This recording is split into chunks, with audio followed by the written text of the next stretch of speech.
Lucas capítulo 15. Eu leio na Almeida século 21, versão Almeida século 21, e você terá o texto projetado aí também. Lucas capítulo 15, a parábola da ovelha, da dracma perdida e do filho pródigo. Diz assim a Bíblia: todos os publicanos e pecadores aproximavam-se dele para o ouvir. Mas os fariseus e os escribas criticavam, dizendo: este recebe pecadores e come com eles. Então contou-lhes esta parábola: qual de vós, possuindo 100 ovelhas e perdendo uma delas, não deixa as 99 no campo e não vai atrás da que se perdeu até encontrá-la?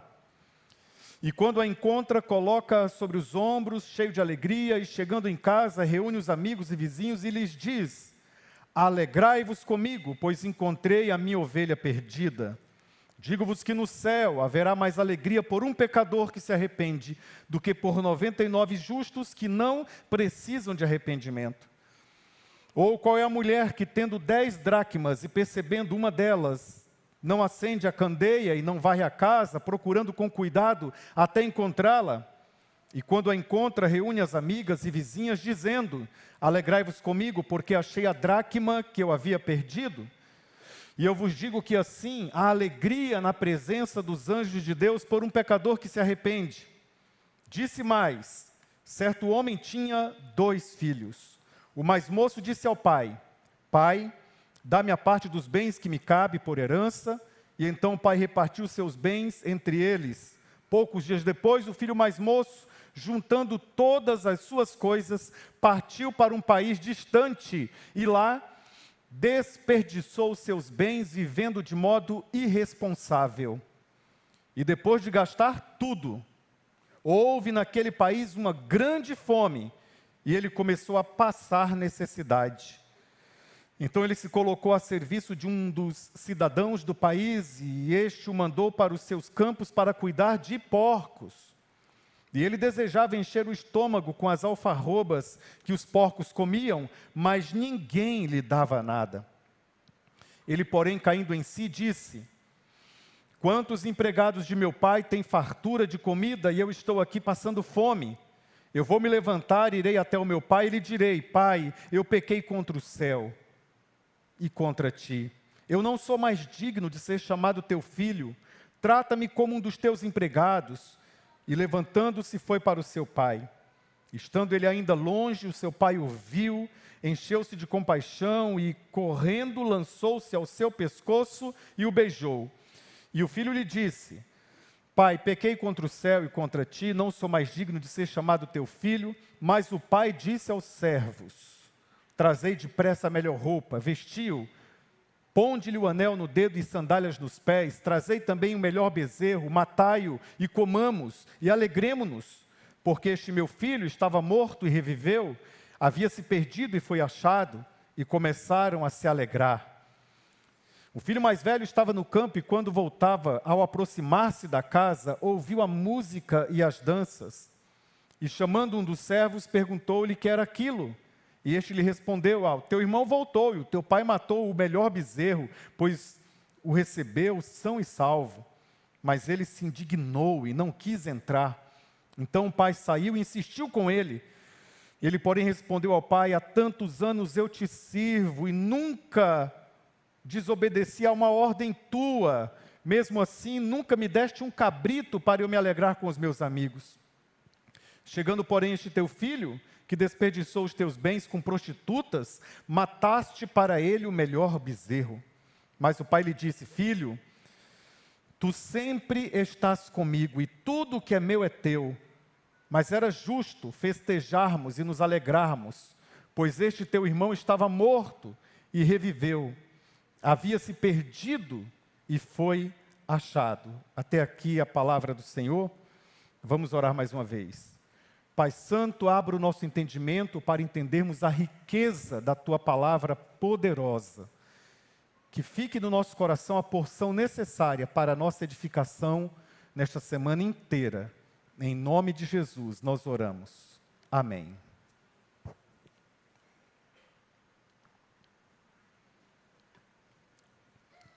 Por causa desse Deus apresentado aqui, eu sou cristão.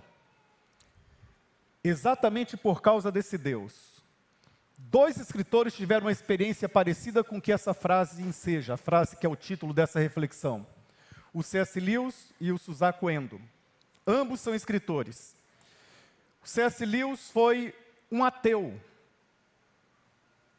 defensor do ateísmo no século XX. Não acreditava no cristianismo, não acreditava na Bíblia, não acreditava em nada que pudesse mirar o transcendente. Mas ele tinha uma tarefa, como literato, muito intensa de estudar religiões comparadas. E vez ou outra ele se reunia com pessoas da área acadêmica para discutir as diversas religiões. E naqueles dias de um encontro macro na cidade onde ele habitava, ele percebeu que algo incomodava muito, algo incomodava terrivelmente. E ele tinha um programa de rádio para veicular o ateísmo. Ou antes, na máscara de religiões comparadas, ele divulgava o ateísmo. E naquela manhã especialmente, uma senhora cristã ligou para a rádio e o confrontou e disse: você não estudou o cristianismo. Ele disse: estudei. Não estudou. Claro que eu estudei, mas você não estudou na fonte do cristianismo. Você tem que abrir o livro, folheá-lo, estudar não o que disseram sobre, mas ter você mesmo a sua experiência, folhear e folhear e folhear e ler a palavra de Deus. E aí você pode dizer se estudou de fato o cristianismo, na fonte primária do cristianismo, e poderá então tirar suas conclusões. E aquela senhorinha o desafiou no ar, ao vivo. E ele aceitou o desafio. E ele começou a estudar e folhear. C.S. Lewis folheando as Escrituras, estudando, até que no Novo Testamento ele tem um encontro com Jesus. Mas não foi um encontro tão amistoso a princípio, ele começou a ter um grande incômodo, até que ele chegou nesta passagem de Lucas 15. E ele encontrou-se com um Jesus que apresentou um Pai tão amoroso, tão poderoso, mas ao mesmo tempo tão amoroso, que ali no apartamento em Londres, de joelhos, ele disse: eis aqui o convertido mais relutante de toda a Inglaterra, quiçá de todo o mundo. Mesmo relutante, ele entrega a sua vida a Jesus e depois começa a estudar mais ainda, tem uma experiência muito poderosa com Deus e escreveu, transformou o seu programa de rádio de religiões comparadas num programa de proclamação da palavra de Deus, e escreveu Cristianismo Puro e Simples e depois as Crônicas de Nárnia, que recentemente foram veiculadas através da arte cinematográfica. C.S. Lewis foi um homem que encontrou esse Jesus que divulga, que promove na terra um Pai cheio de amor, um Pai cheio de boas intenções em relação aos seus filhos. Esse outro, um japonês, começou a enfrentar um grande dilema. Ele tinha uma certa apreciação pelo cristianismo, mas agora a sua pergunta era diferente da do Lewis. Sua pergunta era: como eu posso viver aqui no Japão o cristianismo, vestir uma roupa cristã no Japão? Como é que eu posso vestir esse evangelho? Ele é tão estranho, ele é tão diferente de tudo que os meus ancestrais ensinam. E no interior, lá no seu íntimo, ele começou a ler também o Novo Testamento. E ele começou a folhear as páginas do Novo Testamento. E ele começou a observar como com uma lente, uma lupa, a pessoa de Jesus. Ele lia um versículo, ele lia um capítulo, e quando Jesus aparecia no capítulo, ele ampliava a imagem de Jesus, a pessoa de Jesus. Ele queria saber os passos de Jesus, até que ele encontra Lucas capítulo 15. Ele se depara com este texto das 3 parábolas que Jesus conta. E o seu coração ferveu, o seu coração se encheu de brilho, se encheu de vigor. E sabe o que chamou a atenção dele? Aquilo que muitas vezes nós nem prestamos tanta atenção assim. Porque sendo ele de uma cultura de honra, a cultura asiática, ele viu também esse homem, esse pai que Jesus prefigura, que Jesus demonstra, correndo.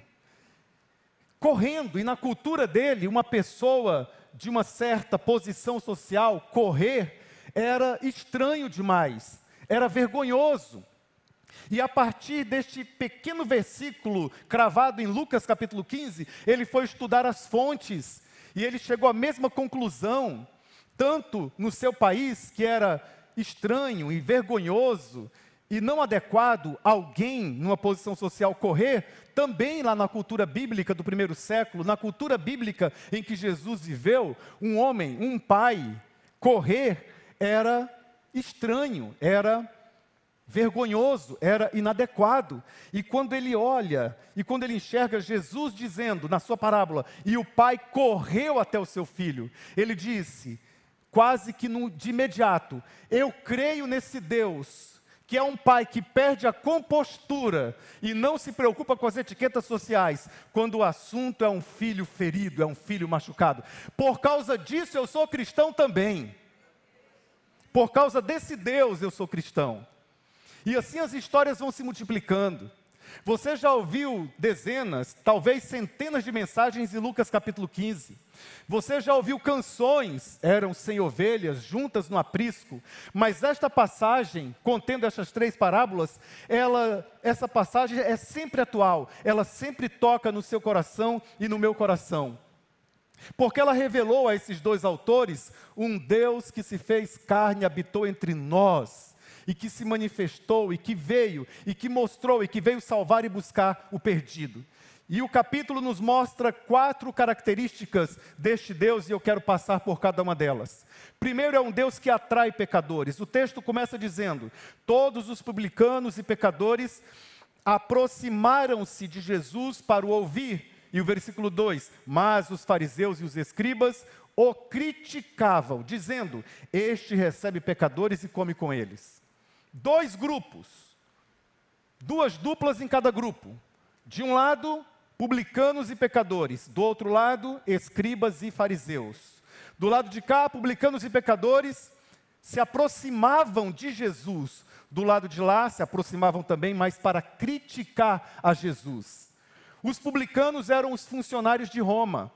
E eles exerciam diversas funções, mas dentre elas, a mais indesejável pelos patrícios judeus era de coletar impostos e arrecadar para o tesouro romano.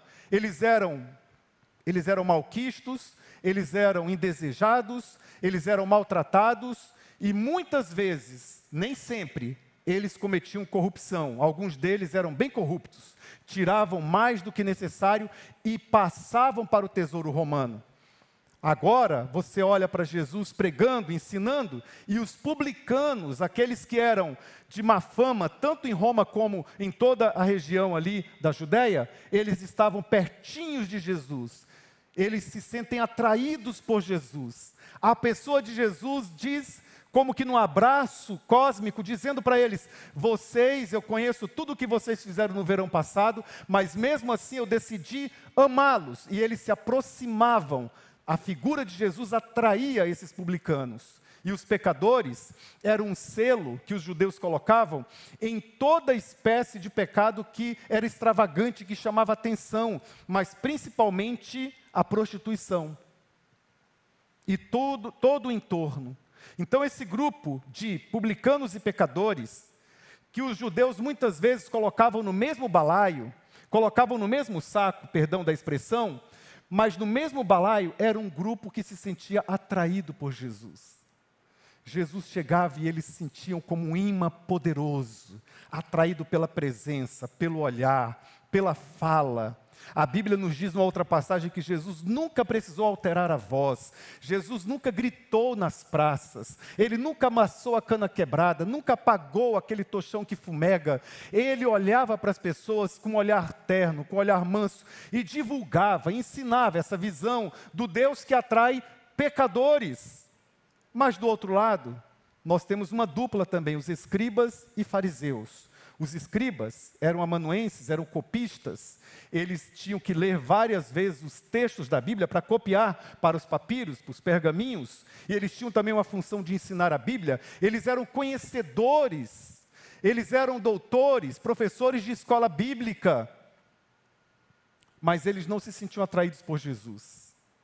Eles se sentiam repelidos, e as pessoas a quem Jesus atraía também se sentiam repelidas por eles.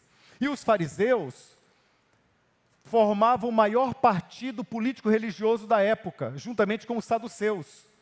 Os saduceus acreditavam só nos 5 primeiros livros da Bíblia. Os fariseus acreditavam nos primeiros 5 livros, nos profetas, nos salmos, acreditavam em todo o restante. Os fariseus tiveram um papel bonito na história também. Eles são caracterizados como pessoas que pegaram muito no pé de Jesus, mas eles foram responsáveis por manutenção do texto, preservação do texto. Eles eram rigorosos quanto ao texto. Mas agora, quando Jesus aparece como Messias, eles não reconhecem a Jesus como Messias e eles criticam. A palavra criticar aqui é um eufemismo, é uma suavização da linguagem, porque criticar no texto original do Novo Testamento significa um julgamento feroz, um julgamento sem chance de defesas, um julgamento sem ampla defesa. Ou seja, eles criticavam, mas não estavam dispostos a parar para ouvir a versão de Jesus, para ouvir o que Jesus tinha a dizer. E é para esse grupo, segundo, que Jesus conta essas 3 histórias. Porque Jesus queria que aqueles do primeiro grupo, publicanos e pecadores, se identificassem existencialmente com aquelas histórias. Mas Jesus desejava também que aquele outro grupo, escribas e fariseus, se identificasse com o lado negro daqueles que são abandonados, daqueles que são rejeitados, daqueles que são deixados de lado. Por isso que ele conta as histórias de pessoas e de objetos, de coisas que se perdem, para mostrar primeiramente esse Deus que atrai pecadores. Mas não é somente isso, ele mostra o Deus que busca pecadores. Essa é uma outra razão. Aliás, textualmente a Bíblia diz isso em Lucas 19:10. Jesus disse em Lucas 19:10, eu vim para buscar o que se havia perdido. Vamos ler juntos esse texto?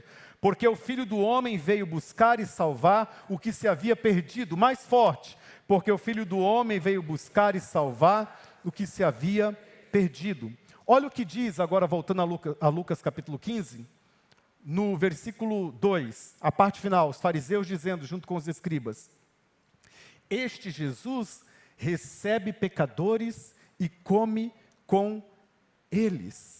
Ele recebe pecadores e come com eles. E aí o texto diz, então, depois dessa frase dos escribas e fariseus, então contou-lhes estas parábolas, ou esta parábola. Aí ele conta a parábola das ovelhas. Primeira ovelha que se perdeu. Eram 100 ovelhas. Uma delas se desgarrou e se perdeu. Jesus demonstra aqui que há pessoas que se perdem na vida por falta de orientação segura, de diretriz segura. É uma primeira chinelada santa naqueles religiosos da época, daqueles líderes religiosos que deveriam cuidar, mas davam a direção contrária à palavra de Deus.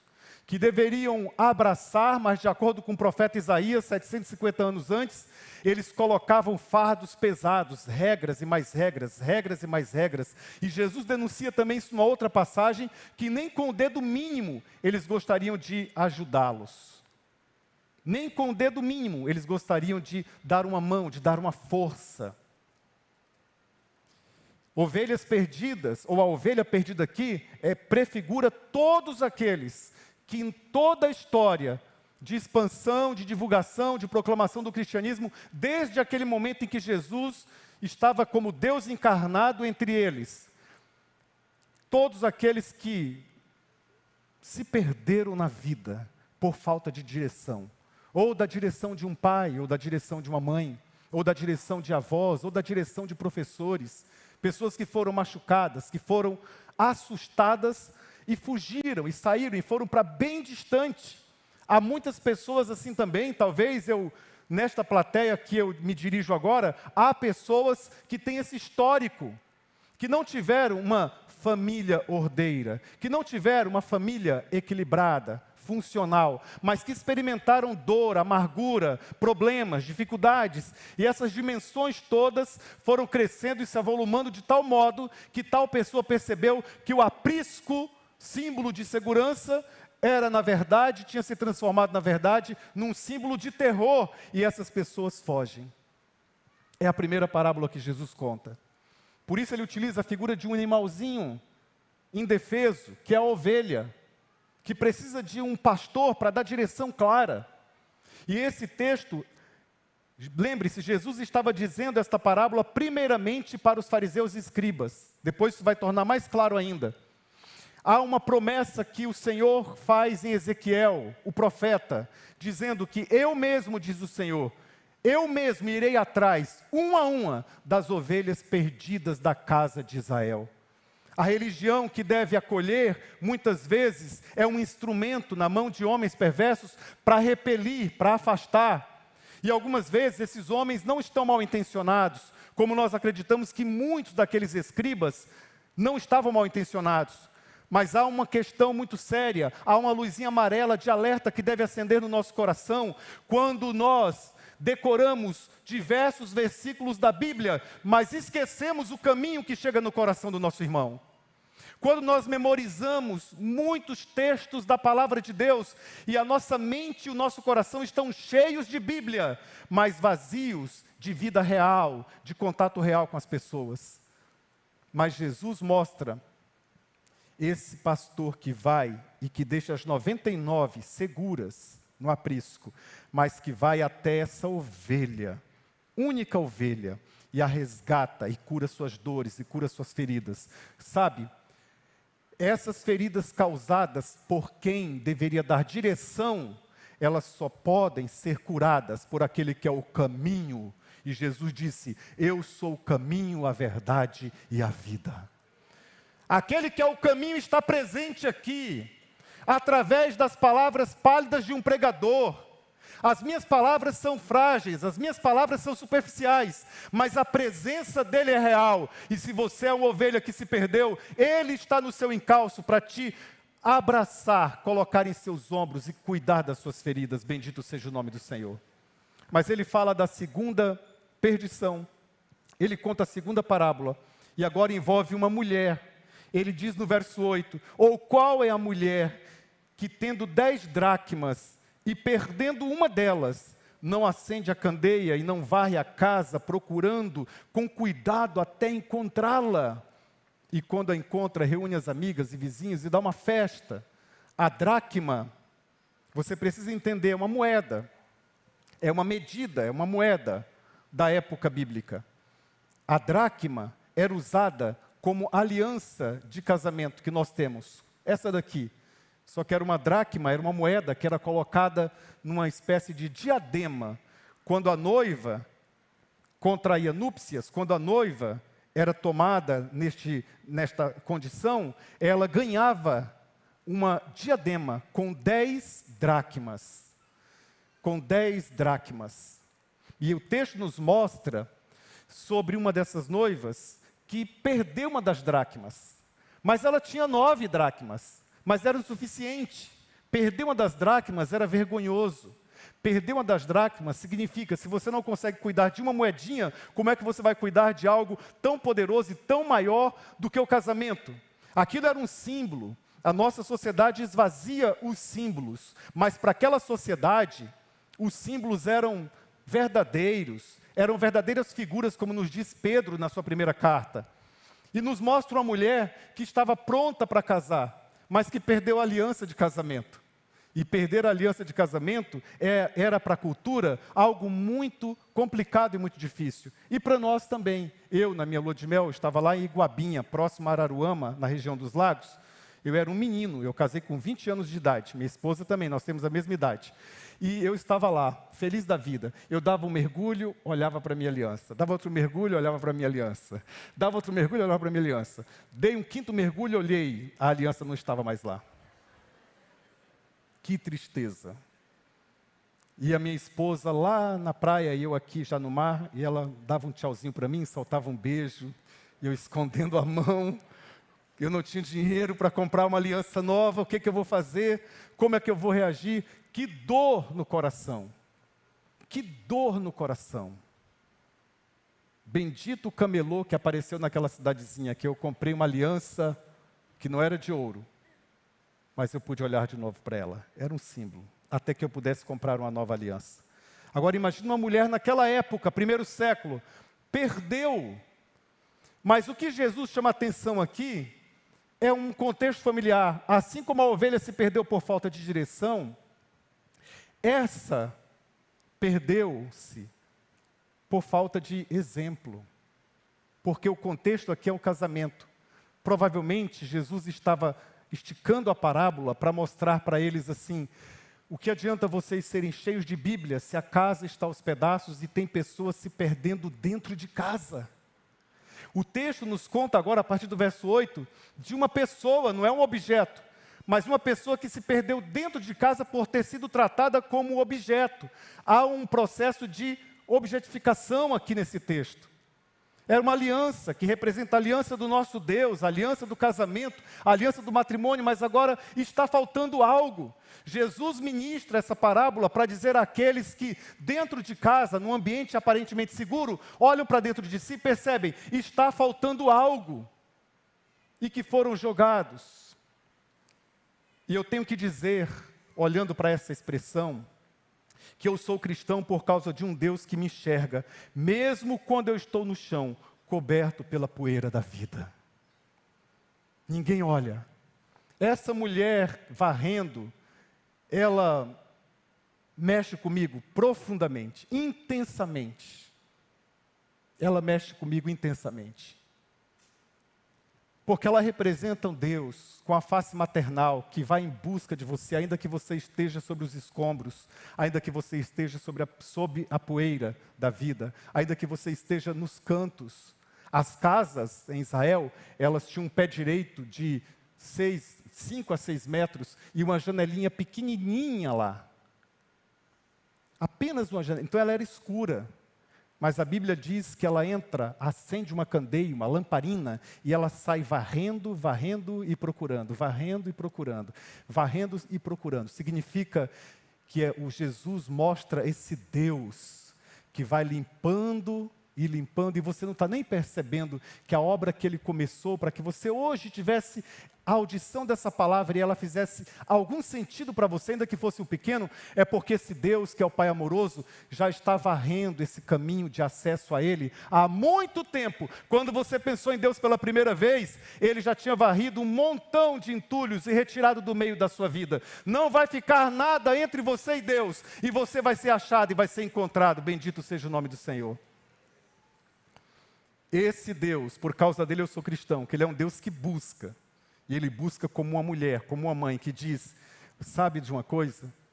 Nós temos entrado por caminhos de pessoas que se perdem dentro do lar. Mas quando Jesus entra na história, Ele mostra esse Deus que varre, que limpa a área, que limpa o território, para fazer de você filho da aliança. E Ele olha nos seus olhos e diz, achei, você já pode casar, bendito seja o nome do Senhor. É um Deus que perdoa. Nós estamos caminhando para o terceiro ponto agora, porque Jesus mostra um movimento interessante nesta parábola. Na verdade, 2 movimentos. O primeiro movimento está nos versos 11 a 16, que nós leremos de novo. É o movimento da alienação, do afastamento do filho mais novo. Disse mais, certo homem tinha 2 filhos. O mais moço disse ao pai, pai, dá-me a parte dos bens que me cabe por herança. Então o pai repartiu seus bens entre eles. Poucos dias depois, o filho mais moço, juntando todas as suas coisas, partiu para um país distante e lá esbanjou, desperdiçou os seus bens, vivendo de modo irresponsável. E depois de gastar tudo, houve naquele país uma grande fome e ele começou a passar necessidade.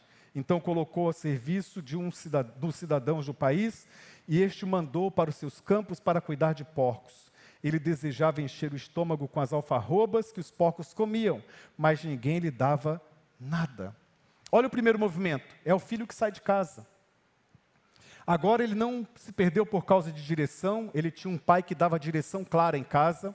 Agora ele não se perdeu por falta de uma aliança clara, ele tinha uma aliança clara com a sua família, tanto que ele se sente encorajado em conversar com o pai e fazer um pedido que os irmãos precisam entender, que é como se ele dissesse, pai, para mim o Senhor morreu, porque requerer a herança nesse período com o pai em vida, era como se dissesse: pai, não me interessa mais o seu lar, não me interessa mais a sua casa, mas é lógico que Jesus está mostrando que esse pai é um pai amoroso, é um pai cheio de compaixão e misericórdia. Olha o movimento, esse primeiro da alienação.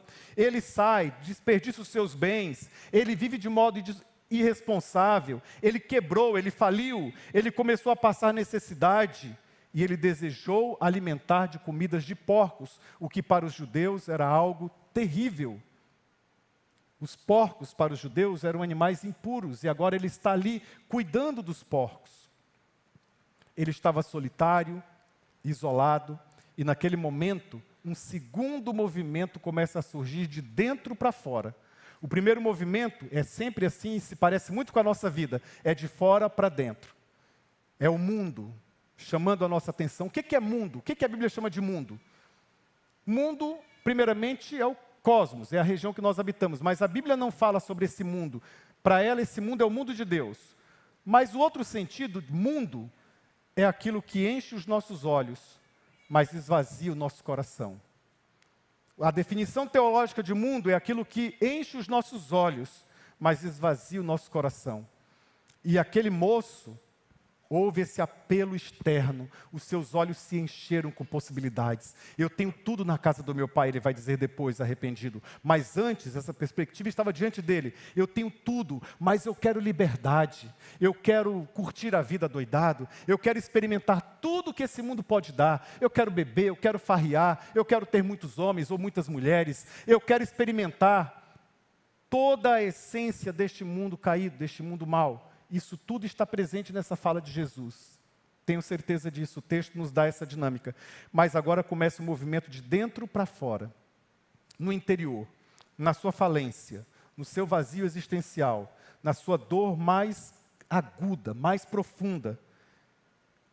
E o pai toma a iniciativa mais uma vez. Porque embora o filho faça todo um discurso mental, ele disse: eu vou voltar, eu vou falar para o meu pai: pai, eu pequei contra ti, pequei contra os céus, eu não sou digno de ser chamado nem o teu filho. Embora ele tenha esse movimento crescendo dentro dele, na verdade a Bíblia diz no verso 20, é que quando o pai o viu de longe, olha o que diz o verso 20, levantou-se, foi para o seu pai, estando ele ainda longe, o seu pai o viu, encheu-se de compaixão, e correndo, ou seja, perdeu a compostura, e correndo lançou-se ao seu pescoço e o beijou. Ou seja, é uma extravagância do afeto. Mas não parou aí. O verso 22 diz que o pai disse aos servos: trazei depressa a melhor roupa, vestiu, isso é símbolo de dignidade, ponde-lhe um anel no dedo e sandálias nos pés. O nome dessa atitude paternal é graça. Ele não merecia nada daquilo, ele não merecia aquele tratamento, mas o pai oferece aquele tratamento. Por causa desse Deus, eu sou cristão. Esse pai que olha a nossa miséria e mesmo assim nos cobre e diz: você é digno por ser meu filho. Isso é maravilhoso, isso é poderoso. Agora olha o que acontece. Entra na história um outro perdido, e nós achávamos que eram apenas 3, mas entra o quarto perdido, que é o irmão mais velho. O irmão mais velho fica indignado, e aqui é a realidade. Jesus está chamando agora a atenção dos escribas e fariseus. Eles eram irmãos mais velhos. Eles deveriam ser essa realidade do irmão mais velho. E Jesus demonstra isso.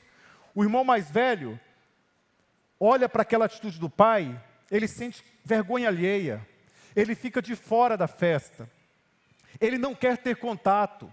E ele começa a falar mal do pai para os outros funcionários, que ele aborda os funcionários e diz: o que é que está acontecendo? O seu pai, o seu irmão voltou, ele chegou e está tendo uma festa, ele mandou matar o bezerro cevado, ele vestiu o menino com roupas novas, ele deu um anel, colocou sandálias, ele está tratando com dignidade, e ele se irritou profundamente como o irmão mais velho. A Bíblia faz questão de dizer que o que se perdera foi o mais novo, mas o mais velho está perdido também nas suas regras. Ele não consegue ver relacionamento.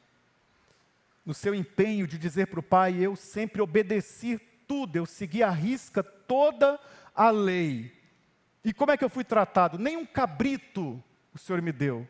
E o pai disse: tudo que eu tenho aqui é teu. Mas sabe a principal razão dessa angústia e dessa ira e dessa raiva do irmão mais velho?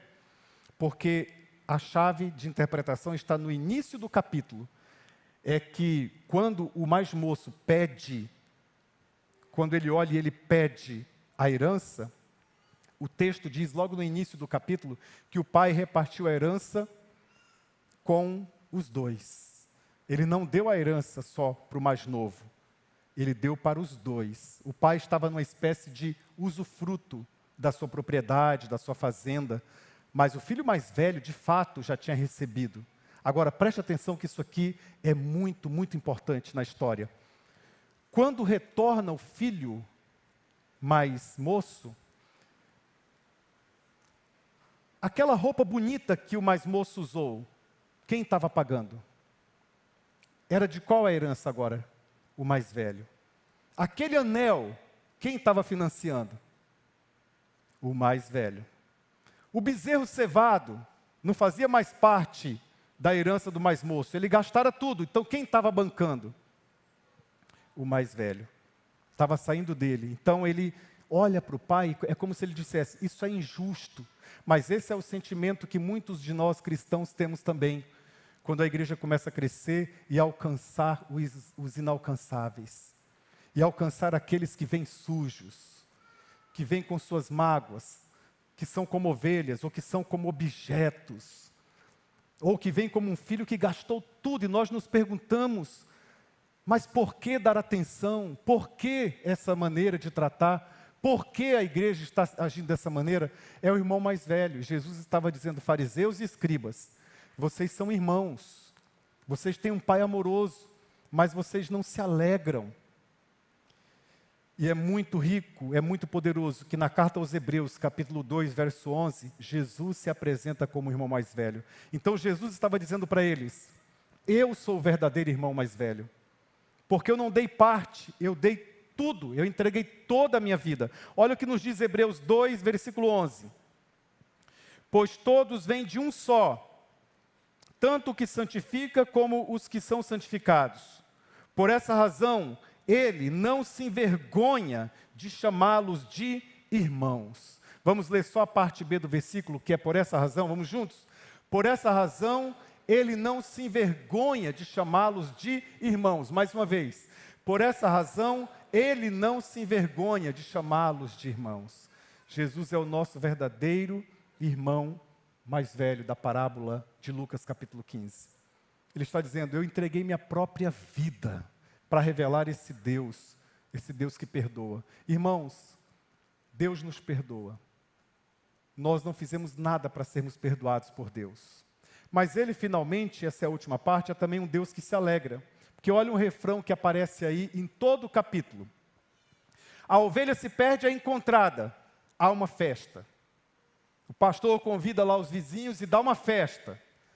A dracma, a moedinha do diadema da aliança de casamento é perdida, a mulher varre insistentemente até achar, e quando encontra, o texto diz claramente, ela dá uma festa. Depois o filho sai de casa, cai em si, ele se arrepende profundamente, volta para casa, o pai perde a compostura, vai até ele, o abraça, o acolhe, coloca a melhor roupa, coloca o anel no dedo, sandálias nos pés, mata o bezerro cevado e dá uma festa. Para cada perdido, uma grande festa. E o refrão é seguido de uma realidade bonita sobre a transcendência, sobre os céus, sobre a vida do ali além. Ele diz, há uma festa nos céus também, quando um pecador se arrepende. Ele mostra esse Deus que se alegra. Lá no Antigo Testamento, quando ele estava falando no pequeno livro de Sofonias, no capítulo 3, versículo 17, Deus se revela a Sofonias, o profeta, como aquele que diz assim, Sião, o teu Deus se alegra em você. Deus se alegra quando somos achados, quando somos encontrados. Ele é o Deus que se alegra e o Senhor queria revelar esse texto. Quando eu era seminarista, lembrei isso, eu fui pregar na minha igreja de origem, a Igreja Batista do Bosque. E essa foi a terceira ou a quarta mensagem que eu preguei quando eu era seminarista. E eu estava muito empolgado naquela noite. E o pastor disse algo para mim, muito simples, antes de eu pregar. Ele poderia ter falado para mim uma semana antes, mas ele falou na hora, então aquilo me deu um nervosismo maior ainda. Ele disse assim: filho, você tem 15 minutos para pregar. Se você não terminar em 15 minutos, eu levanto. E o pastor levantava mesmo. Eu levanto e aí, quando eu chegar do seu lado, é a hora de você terminar. E eu estava tão empolgado pregando sobre esse Deus poderoso que se alegra também, que eu estava em festa. E deu 15 minutos, ele chegou do meu lado, e eu dei um tapinha nas costas dele, e saí, e comecei a pregar, e ele vinha atrás de mim. Ele desistiu e foi lá para a porta. E ele ficou assim: acabou, a festa acabou. Eu já estava com 35 minutos, aliás, quanto tempo eu já tenho aí? E ele: acabou. E eu falando da festa, ele disse: acabou a festa. E teve uma hora, e depois eu recebi uma repreensão sobre isso, que eu falei assim: pastor, entra para a festa também, não acabou não. E aí foi mais 5 minutos e eu terminei a pregação. E depois ouvi do meu pastor repreensões amorosas e cuidadosas sobre como entregar uma mensagem. Mas naquele dia eu imaginei algo. Que nós como igreja, nós estamos entre aqueles que desejam festejar ou entre aqueles que querem que a festa acabe porque há uma regra a ser seguida. O irmão mais velho, ele tinha regras, mas não tinha alegria. O irmão mais novo quebrou todas as regras. E claro, ele foi severamente repreendido por Deus por isso. Ele passou baixo na vida, mas ele volta arrependido. E ele encontra, e a Bíblia vai nos dizer no livro de Atos, que muitos escribas e muitos fariseus entraram na festa também. Muitos irmãos mais velhos, escribas e fariseus, o livro de Atos vai dizer que eles se converteram, que eles entraram na festa, para dizer para nós que nunca é tarde para você sair de uma página que olha para Deus só como aquele que tem uma caderneta dizendo quebrou uma regra, quebrou outra regra, ou você abrir-se totalmente para esse Deus que atrai, e por isso você se aproxima dele. Esse Deus poderoso, que busca e buscou sua vida, insistentemente Ele veio salvar e buscar o que se havia perdido.